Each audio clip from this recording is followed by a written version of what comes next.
তিনজন কিংবদন্তি, তিনজন পুরনো বন্ধু, তিনজন ফুটবল জাদুঘর, মেসি, নেইমার এবং সুয়ারেজ আবারও একসাথে।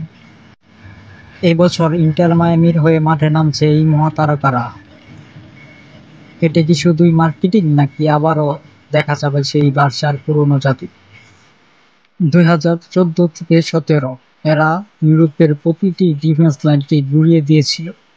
চ্যাম্পিয়ন্স লিগ, লা লিগা, কোপা দেল রে সব শিরোপা জিতেছিল তারা।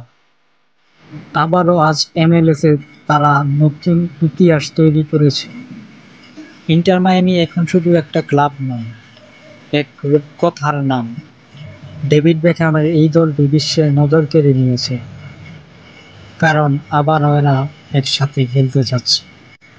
তোমার মতে এই ত্রয়ী কি আবারও আগের মতোই জ্বলে উঠবে? নিচে কমেন্ট করো। ফুটবলের আরো গল্প জানতে চ্যানেলটি সাবস্ক্রাইব করো। গোলের গল্প চ্যানেলটিকে